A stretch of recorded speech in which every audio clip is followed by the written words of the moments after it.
एक वायरस पूरी दुनिया में बहुत तेजी से फैल रहा है। ये वायरस कोरोना वायरस से ज्यादा डेडली साबित हो सकता है। Mpox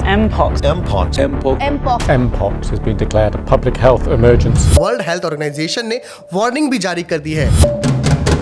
इसको ग्लोबल थ्रेट भी डिक्लेयर किया जा चुका है। 2023 से 22 अगस्त 2024 तक पूरी दुनिया में मंकी पॉक्स के 14,000 केसेस रिपोर्ट किए गए हैं और 541 लोगों की मौत हो चुकी है।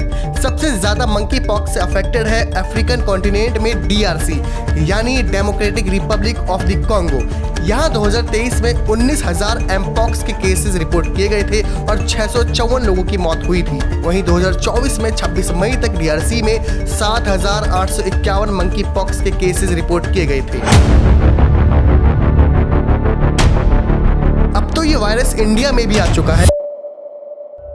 अब सवाल है, क्यों सबसे ज्यादा African region democratic Republic of Congo monkey pox से अफेक्टेड हुआ है? क्या इस वायरस के चलते फिर से दुनिया में लॉकडाउन लगेगा? आखिर ये वायरस कैसे फैल रहा है? ये वायरस एक मंकी से ह्यूमंस में कैसे आया? ऐसा क्या एक्सपेरिमेंट करने की कोशिश की जा रही थी? आखिर दुनिया से क्या छुपाया जा रहा है? इन सवालों के जवाब ढूंढेंगे इस वीडियो में। इस समय African region democratic Republic of Congo में मंकी पॉक्स बहुत तेजी से अपने पैर पसार रहा है। नॉट ओनली DRC, ये वायरस इसके आसपास के रीजन्स में भी तेजी से फैल रहा है, including central African Republic, Burundi, Kenya, Nigeria और एमपॉक्स अब तक 116 कंट्रीज में फैल चुका है। एमपॉक्स यानी मंकी पॉक्स, ये बीमारी एक बंदर से ओरिजिनेट हुई है, इसलिए इसका नाम पड़ा मंकी पॉक्स। अभी ज्यादा डिटेल में नहीं जा रहे हैं, इसके ओरिजिन के बारे में हम वीडियो में आगे बात करेंगे। मंकी पॉक्स एक वायरल बीमारी है जो जीनस ऑर्थोपॉक्स वायरस की एक स्पीसी के कारण होती है। इसके दो वेरिएंट हैं, क्लेड 1 और क्लेड 2। लेकिन अब एमपॉक्स का एक और नया वेरिएंट आ गया है, क्लेड 1B। ये डेमोक्रेटिक रिपब्लिक ऑफ कॉन्गो और उसके आसपास के रीजन्स में रिपोर्ट किया जा रहा है और ये बताया जा रहा है ये सेक्सुअल नेटवर्क और क्लोज फिजिकल कांटेक्ट से ज्यादा फैल रहा है। यहाँ पर ध्यान देने वाली बात है, अफ्रीकन कॉन्टिनेंट में एमपॉक्स का क्लेड 1 वेरिएंट सबसे ज्यादा डिटेक्ट किया गया है और इसका मोर्टेलिटी रेट 10% तक है। वहीं एमपॉक्स के दूसरे वेरिएंट क्लेड 2 का मोर्टेलिटी रेट लेस देन 1% है और इसमें माइल्डर सिम्टम्स दिखाई देते हैं, जिससे इंसान धोखा खा जाता है। सामने वाले को पता ही नहीं चलता कि ये बंदा या कोई भी दूसरा पर्सन एमपॉक्स से इन्फेक्टेड हो सकता है। अब जो पर्सन एमपॉक्स से इन्फेक्टेड है उसमें कोविड जैसे सिम्टम्स दिखाई देंगे, सिवाय एक चीज को छोड़कर, स्किन रैश। ये मोस्ट कॉमन सिम्टम है एमपॉक्स का। इसके बाद बेसिक सिम्टम्स आते हैं जैसे fever, headache, muscle aches, back pain, low energy और swollen lymph nodes. Mpox corona virus की ही तरह एक दूसरे के कांटेक्ट में आने से फैलता है। फिजिकल कांटेक्ट, कंटेमिनेटेड मटेरियल्स और इन्फेक्टेड एनिमल से भी ये दूसरे पर्सन में ट्रांसमिट हो सकता है। सेक्स वर्कर्स जो होते हैं इस वायरस से ज़्यादा इन्फेक्ट हो सकते हैं, उनको ज़्यादा खतरा है। बच्चों, प्रेग्नेंट वीमेन और वीक इम्यून वाले लोगों को इस वायरस से इन्फेक्टेड होने का भी ज़्यादा खतरा है। अब एमपॉक्स के कुछ स्टेजेस भी हैं। जब पर्सन कहीं से इन्फेक्टेड होता है तो ये सिम्टम्स 1 से 21 दिनों में दिखने शुरू हो जाते हैं। पहले फीवर होता है, फिर मसल एक से गला खराब होना, फिर एमपॉक्स रैश फेस पर आने शुरू होते हैं, फिर धीरे धीरे पूरी बॉडी में फैलना शुरू हो जाते हैं और 2-4 हफ्तों में पूरी बॉडी पर रैश होते हैं। फिर ये स्किन रैश अपने स्टेजेस के साथ और घातक होते चले जाते हैं। पहला स्टेज है मैक्यूल्स, दूसरा स्टेज है पैप्यूल्स, तीसरा स्टेज है वेसिकल्स, चौथा स्टेज है पुस्ट्यूल्स और 5वां स्टेज है स्कैब्स। अब एमपॉक्स का जो ये क्लेड 1 वेरिएंट है जो democratic Republic of the Congo और सेंट्रल अफ्रीकन रिपब्लिक में फैल रखा है और उसके आसपास के रीजन्स में, ये क्लेड 1 वेरिएंट खतरनाक तो है जिसने DRC में 1300 लोगों की जान ले ली है, बट यहीं पे आप सब लैक कर रहे हैं। क्लेड 2 वेरिएंट क्लेड 1 से ज्यादा खतरनाक है और यही वेरिएंट बनेगा दुनिया के लिए खतरे की घंटी। लगभग 100 कंट्रीज में ये वेरिएंट पहुंच चुका है क्योंकि ये वेरिएंट माइल्ड सिम्टम्स वाला है। अगर कोई एमपॉक्स से इन्फेक्टेड है और वेरिएंट क्लेड 2 है, सो वो इन्फेक्टेड पर्सन इजीली किसी भी दूसरी कंट्री में विदाउट स्क्रीनिंग एंटर हो सकता है क्योंकि वहां पर सिम्टम्स क्लेड 1 की तरह नहीं होंगे। इसको ऐसे समझते हैं, 2022 में एमपॉक्स का ग्लोबल आउटब्रेक हुआ था, मतलब पूरी दुनिया में ये वायरस फैल गया था और ये आउटब्रेक हुआ था क्लेड 2 वेरिएंट की वजह से। हो गए ना शॉक्ड? मई 2022 में WHO ये कहकर इमरजेंसी अनाउंसमेंट करता है कि एक वायरल डिजीज का कई कंट्रीज में आउटब्रेक हुआ है और इसका नाम है मंकी पॉक्स। 2022 के आउटब्रेक का पहला केस यूनाइटेड किंगडम में एक पेशेंट में डिटेक्ट किया गया जो नाइजीरिया से ट्रैवल करके आया था। लेकिन फिर 16 मई को यूके हेल्थ एजेंसी कहती है जो 4 नए केसेस मिले हैं उनका ट्रैवलिंग से कोई लिंक नहीं है। लेकिन फिर धीरे धीरे ऐसे कई केसेस दूसरी कंट्रीज में भी रिपोर्ट किए जाने लगे और 22 अगस्त 2024 तक 1,03,429 कंफर्म्ड केसेस रिपोर्ट किए जाते हैं मंकी पॉक्स के और 225 लोगों की मौत होती है 121 कंट्रीज में। अब यहाँ ये बताया जाता है ये वायरस ह्यूमंस के अंदर कई सालों से इवॉल्व हो रहा था। 2022 में आउटब्रेक होने से पहले और वेरिएंट था क्लेड 2। सेम कोरोना की तरह आउटब्रेक हुआ और इस आउटब्रेक का रीज़न भी ये दिया गया कि ये सेक्सुअल कांटेक्ट की वजह से ज़्यादा फैला है। खैर दोनों ही वेरिएंट खतरनाक हैं, चाहे क्लेड 2 हो या चाहे क्लेड 1 हो। आपको और हमको इससे संभल कर रहना है। अब जानते हैं एमपॉक्स वायरस का ओरिजिन क्या है। साल 1958 में डेनमार्क की एक लेबोरेटरी में एक मंकी में इसके सिम्टम्स मिले थे। इस इंस्टीट्यूट में मंकीज को लाया जाता था पोलियो वैक्सीन प्रोडक्शन और रिसर्च के लिए। इस इंस्टीट्यूट को मंकी कॉलोनी भी कहा जाता था और जहां पर और भी कई तरह के एनिमल्स थे। 29 अप्रैल साल 1958 में 150 साइनोमोलगस मंकीज का बैच सिंगापुर से प्लेन में डेनमार्क आता है। फिर उसी साल 30 जून को उसी बैच में से एक मंकी में पॉक्स स्किन दिखाई देती है। लेकिन इस तरह के सिम्टम्स एक मंकी में नहीं कई मंकीज में दिखाई देते हैं। फिर 4 महीने बाद 18 सितंबर को सिंगापुर से ही 223 साइनोमोलगस मंकीज का बैच आता है और उनमें भी कुछ इसी तरह के सिम्टम्स दिखाई देते हैं। यहाँ से एक बात तो क्लियर होती दिखाई दे रही है कि एमपॉक्स वायरस का ओरिजिन सिंगापुर हो सकता है। साल 1970 में ये वायरस ह्यूमंस में ट्रांसमिट होता है। डेमोक्रेटिक रिपब्लिक ऑफ कॉन्गो में एक 9 साल का बच्चा हॉस्पिटल में एडमिट होता है और बताया जाता है ये बच्चा एमपॉक्स वायरस से इन्फेक्टेड है। ये बच्चा वायरस से रिकवर भी हो जाता है बट सैडली कुछ दिनों बाद इसकी मौत हो जाती है। अब ये जो बच्चा था जिस ट्राइबल कम्युनिटी से बिलोंग करता था, ये कम्युनिटी घने जंगल में रहती थी जहाँ बहुत मंकीज पाए जाते थे। बट मेरा सवाल ये है कि डेनमार्क में एक इंस्टीट्यूट में वायरस पाया गया मंकीज के अंदर जो सिंगापुर से आए थे, तो ये डेनमार्क से डेमोक्रेटिक रिपब्लिक ऑफ कॉन्गो में कैसे पहुंचा जिसका डिस्टेंस 6,793 किलोमीटर है। और इसलिए एमपॉक्स का ओरिजिन आज तक अननोन है। कोई साबित नहीं कर पाया कि इसका एक्चुअल ओरिजिन क्या है। कहा यह भी जाता है कि एमपॉक्स एक ज़ूनोटिक डिजीज है जो एनिमल से ह्यूमंस में फैलता है। अब इन एनिमल्स में आते हैं squirrels, rats, monkeys, primates, prairie dogs, hedgehogs और पिग्स। और इन एनिमल्स में अफ्रीकन रीजन में ये वायरस पहले भी रिपोर्ट किया जा चुका है। सेंट्रल अफ्रीका, वेस्टर्न अफ्रीका और डेमोक्रेटिक रिपब्लिक ऑफ कॉन्गो में ये वायरस इन एनिमल्स में ज़्यादा पाया गया है। और जिन 2 वेरिएंट की हमने पहले बात की थी, क्लेड 1 और क्लेड 2, वो भी अफ्रीकन रीजन से ओरिजिनेट हुए हैं। सेंट्रल अफ्रीका से क्लेड 1 और वेस्ट अफ्रीका से क्लेड 2। अफ्रीकन रीजन से बाहर पहला आउटब्रेक होता है 2003 में यूएसए में एमपॉक्स के 70 केसेस रिपोर्ट किए जाते हैं। यहाँ रीज़न ये बताया जाता है कि घाना वेस्ट अफ्रीका से कुछ प्रेरी डॉग्स बेचने के लिए यूएसए लाए गए थे जो एमपॉक्स वायरस से इन्फेक्टेड थे। इसके बाद एमपॉक्स के केसेस इंटरनेशनल ट्रैवलिंग की वजह से रिपोर्ट किए जाने लगे। 2018 में एक पर्सन एमपॉक्स से इन्फेक्टेड पाया जाता है जिसने नाइजीरिया से इजराइल ट्रैवल किया था। मई 2019 में भी एक एमपॉक्स का केस एक पर्सन में रिपोर्ट किया जाता है जिसने नाइजीरिया से सिंगापुर ट्रैवल किया था। अब 2022 में जो एमपॉक्स का ग्लोबल आउटब्रेक हुआ था, यही रीजंस थे एमपॉक्स के आउटब्रेक होने की।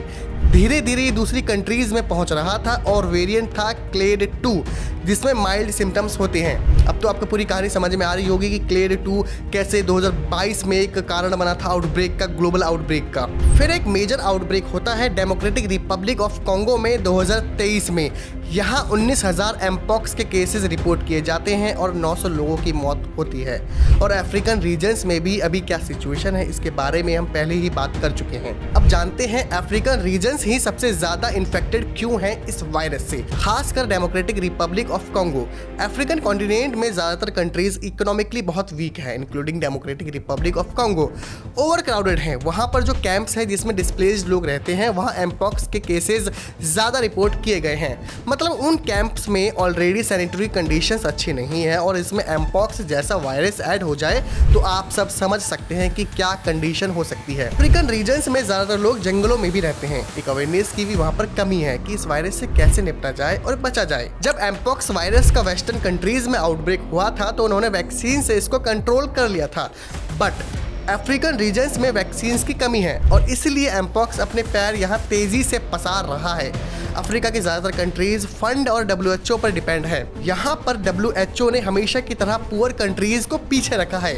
अफ्रीकन कंट्रीज की ना कोविड क्राइसिस के टाइम मदद की गई थी और अभी एमपॉक्स आउटब्रेक में भी नहीं की जा रही है। मतलब 2 साल की देरी से अफ्रीका में सिर्फ 10,000 वैक्सीन के शॉट्स भेजे जा रहे हैं और ये शॉट्स यूनाइटेड स्टेट्स भेज रहा है। पूरे अफ्रीकन कॉन्टिनेंट को 10 मिलियन डोसेज की ज़रूरत है और ये 10,000 वैक्सीन के शॉट्स नाइजीरिया में भेजे जा रहे हैं, जबकि सबसे ज़्यादा अफेक्टेड तो कांगो है। Africa CDC mpox emergency committee की मेंबर हेलन रीस कहती हैं, it was really outrageous. Africa को कोविड पैंडेमिक में भी वैक्सीन के लिए स्ट्रगल करना पड़ा था और एक बार फिर इस रीजन को पीछे छोड़ दिया गया है। 2022 में जब एमपॉक्स स्ट्रेन अफ्रीका के बाहर फैला था, यानी ग्लोबल आउटब्रेक जब हुआ था, तब अकेले यूनाइटेड स्टेट्स में 1.2 मिलियन लोगों तक वैक्सीन पहुंच गई थी। हाउ? खैर, WHO अभी वैक्सीन बनाने वाली कंपनियों के टच में है और उसने बोला भी है कि इमरजेंसी लाइसेंस पर वैक्सीन प्रोवाइड कराई जाए। आयोदे अलकीजा वो को चेयर्स ग्लोबल हेल्थ पार्टनरशिप ये कहती हैं WHO सिर्फ अपने मेंबर स्टेट्स को प्रायोरिटी देता है। ये कहती है WHO वही करता है जिसको वर्ल्ड प्रायोरिटी देता है, डिजीज को नहीं, जो प्राइमरली ब्लैक और ब्राउन पीपल को अफेक्ट करती है। इतना बड़ा आरोप WHO पर लग रहा है, it's not a joke. Congo government ने भी बताया है कि उसको उम्मीद है कि नेक्स्ट वीक तक उसको वैक्सीन डोनेशंस मिल जाएगी, लेकिन जो डोनर सोर्सेस हैं उन्होंने रॉयटर्स न्यूज़ को बताया है कि it is not clear if that will happen.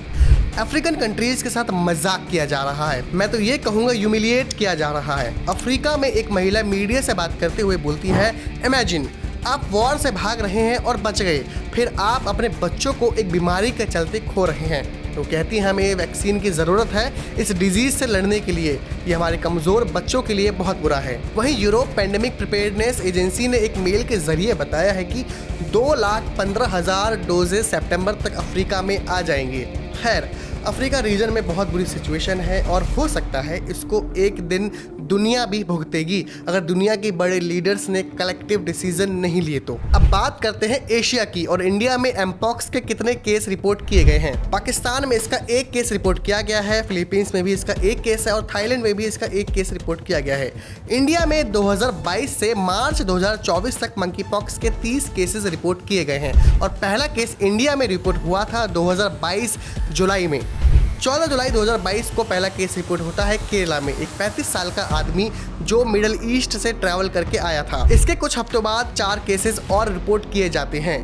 इसके बाद एमपॉक्स से पहली मौत होती है इंडिया में, केरला में एक 22 साल के लड़के की जो UAE से ट्रैवल करके इंडिया आया होता है। इंडिया भी अब सतर्क हो गया है, हॉस्पिटल्स और एयरपोर्ट को अलर्ट कर दिया गया है। एमपॉक्स के पेशेंट्स को आइसोलेट किया जा रहा है। National Centre for Disease Control और Indian Council of Medical Research situation को रिव्यू कर रही है। वहीं मिनिस्ट्री ऑफ हेल्थ ने एमपॉक्स केसेस से निपटने के लिए 3 सेंटर रन हॉस्पिटल्स को डेजिग्नेट किया है, राम मनोहर लोहिया हॉस्पिटल, सफदरजंग हॉस्पिटल और लेडी हार्डिंग मेडिकल कॉलेज। वहीं यूरोप भी अलर्ट हो गया है। European Centre for Disease Prevention and Control ECDC ने अपने सिटीजन्स के लिए एडवाइस जारी की है सेंट्रल अफ्रीकन स्टेट में विजिटिंग और रिटर्निंग को लेकर। दुनिया अलर्ट पर है और हमें भी सावधान रहने की जरूरत है। अब सवाल है, क्या एमपॉक्स कोरोना की तरह खतरनाक है? इस पर वर्ल्ड हेल्थ ऑर्गेनाइजेशन ने कहा है कि एमपॉक्स आउटब्रेक कोविड आउटब्रेक की तरह कोई दूसरा आउटब्रेक नहीं है, क्योंकि हम एमपॉक्स वायरस के बारे में बहुत कुछ जानते हैं और पता है कि इसे कैसे कंट्रोल किया जाएगा। लेकिन अपने लेवल पर एमपॉक्स डेडली है और सबसे बड़ी बात, ये तेजी से फैलता है। अगर ये हमारे एशिया में आ गया तो कोरोना जैसे हालात हो सकते हैं।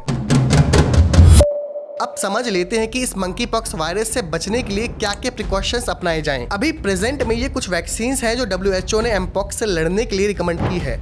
MVA-BN और LC16 वैक्सीन और ACAM 2000 वैक्सीन, ये कुछ वैक्सीन्स के नाम हैं जो WHO ने रिकमेंड किए हैं। ज़्यादातर लोग एमपॉक्स से 2-4 हफ्तों में रिकवर हो जाते हैं, लेकिन यहाँ पर एक प्रॉब्लम है। जब कोई पर्सन एमपॉक्स से इन्फेक्टेड होता है तो ये आइडेंटिफाई करना डिफिकल्ट हो जाता है कि वो एमपॉक्स से इन्फेक्टेड है या किसी दूसरे इन्फेक्शन से जो एमपॉक्स की तरह ही सिमिलर होते हैं, जैसे chicken pox, measles, bacterial skin infections, scabies, herpes, ऐसे ही और भी इन्फेक्शंस हैं जो एमपॉक्स की तरह लगते हैं। अगर आप में एमपॉक्स के सिम्टम्स दिखाई दे रहे हैं, जैसे fever, skin rash, headache, muscle aches, back pen, तो तुरंत आपको मेडिकल हेल्प लेनी है, चेकअप कराना है, अपने घर पर खुद को आइसोलेट करना है या हॉस्पिटल में आइसोलेट करना है, अपने हाथों को बार बार धोना है, चाहे साबुन हो या सैनिटाइजर हो, मास्क ज़रूर पहनना है जब आप किसी के कांटेक्ट में आ रहे हैं। अगर आप इन्फेक्टेड हैं तो किसी भी ऑब्जेक्ट या आइटम को टच ना करें। एक स्टडी बताती है कि ये वायरस ऑप्टिमल सर्कमस्टेंसेज में 15 दिनों तक सर्वाइव कर सकता है,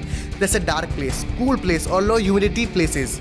सेक्सुअल एक्टिविटी से एम्पॉक्स ज़्यादा स्प्रेड होता है, तो ड्यूरिंग द सेक्स आपको कॉन्डम यूज़ करनी है। अगर आप रिकवर हो गए हैं तो तब भी आपको 12 हफ्तों तक सेक्स के दौरान कॉन्डम यूज़ करना है। अगर हो सके तो सेक्सुअल एक्टिविटी से कुछ टाइम का ब्रेक ले लेना। तो आइए इस बीमारी से एक साथ लड़ते हैं, कोविड जैसे हालात दोबारा ना हो, इसलिए खुद को और दूसरों को इस बीमारी के बारे में अवेयर कराते हैं। इसके लिए आपको ये वीडियो ज़्यादा से ज़्यादा शेयर करना होगा ताकि दूसरे लोगों तक ये इन्फॉर्मेशन पहुँच सके और वो अवेयर हो सकें। Stay safe.